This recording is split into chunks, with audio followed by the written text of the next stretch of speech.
Hello everyone, welcome to our channel AD tutorials. तर आज आपण बघणारे नेक्स्ट PYQ जो की आहे ट्रिगोनॉमेट्रीवरचा. तर आपण बघूयात क्वेश्चनमध्ये काय दिलं आहे. The number of values of x in the interval of 0 to 3π. आता आपण बघूयात 0 to 3π म्हणजे कुठून कुठपर्यंत येणार.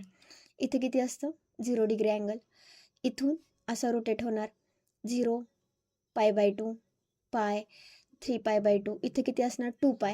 2πच्या परत पुढं इथपर्यंत गेलं की इथं किती होणार 3π. म्हणजे 1 कम्प्लीट रोटेशन आणि सेकंड रोटेशन हाफ होईल ना, एवढं 3π. कारण 2 कम्प्लीट रोटेशन 4π असतं.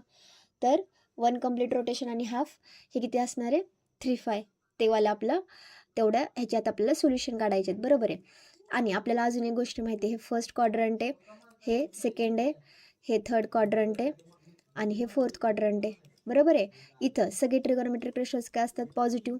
इथं काय फक्त साईन आणि कोसेक हे दोनच ट्रिगोनोमेट्रिक रेशोज काय असतात पॉझिटिव्ह.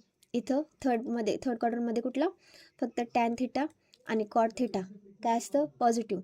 आणि फोर्थ क्वाड्रंटमध्ये काय कॉस थिटा आणि सेक थिटा हे ट्रिगोनोमेट्रिक रेशोज फक्त पॉझिटिव्ह असतात.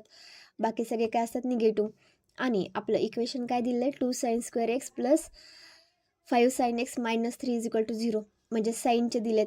आता आपण बघूयात, सॉल्व करूयात, काय काय येते ते आपण चेक करूयात.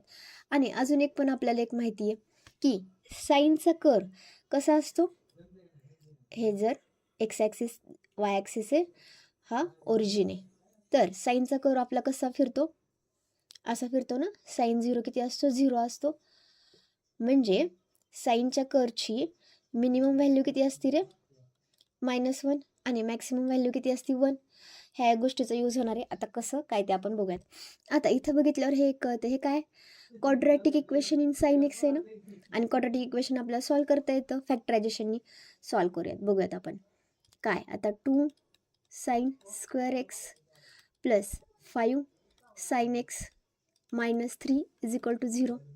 आता फॅक्टरायझेशन हे क्वाड्रॅटिक इक्वेशन सॉल्व करायला गेलं इन साइन एक्स तर किती होणार 3 दुने 6 म्हणजे -6 पाहिजेत. आणि त्याचे फॅक्टर असे पाडायचेत की किती पाहिजे 5 पाहिजे. पण कसं पाहिजे +5. 6 1 जा 6 +6 आणि -1 +5 येईल ना. आणि त्यांचं मल्टिप्लिकेशन पण -6 येते. म्हणजे आता मी लिहिते इथं किती होणार 2 sin² x + 6 sin x म्हणजे 5 sin xच्या जागी मी 6 sin x - sin x लिहिलं. आलं ना 5 sin x - 3 = 0. म्हणजे केली मी ॲडजस्टमेंट. आता इथून काय कॉमन निघतंय 2 कॉमन निघतंय आणि sin x पण कॉमन निघते.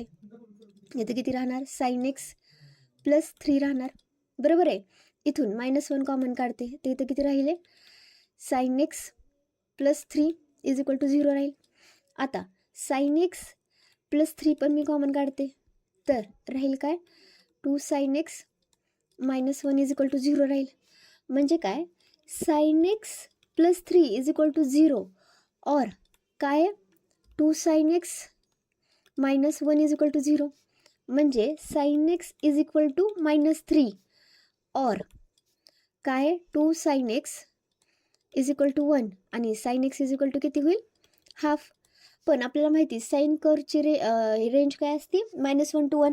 म्हणजे -3 व्हॅल्यू कधी येणार आहे का नाही. म्हणजे sin x = -3 हे काय झालं इम्पॉसिबल झालं, नो सोल्युशन झालं ना. या असं कोणतंच एक्ससाठी sin x कधीच कसं -3 नसणार आहे. म्हणजे ह्याला तर 0 व्हॅल्यूज असणार आहेत. पण sin x हाफ असणार आहे. sin x हाफ म्हणजे पॉझिटिव्ह आला. आणि आपल्याला माहिती पॉझिटिव्ह कुठं कुठं असतो फर्स्ट क्वाड्रंटमध्ये सेकंड क्वाड्रंटमध्ये. म्हणजे पहिल्या रोटेशनमध्ये तर 2 व्हॅल्यू मिळणार. आणि sin x आपल्याला ते माहिती आहे कधी sin x हाफ कधी असतो π/6 असतो, बरोबर आहे ना. म्हणजे पहिली व्हॅल्यू तर किती झाली π/6 झाली 0 ह्याच्यातली. नंतर इथं कितीला असते हे 150ला, बरोबर आहे ना. 150ला म्हणजे 5 π/6 झाली का, बरोबर आहे. नंतर परत इथं आणि इथं थर्ड आणि फोर्थ क्वाड्रंटमध्ये काय असं निगेटिव्ह जे की आपण नाही घेणार. परत ज्यावेळेस सेकंड रोटेशन चालू होईल त्याच्या वेळेस पण फर्स्ट क्वाड्रंटमध्ये आणि सेकंड क्वाड्रंटमध्ये येणार, बरोबर आहे. ते पण 2 अँगल असणार काहीतरी.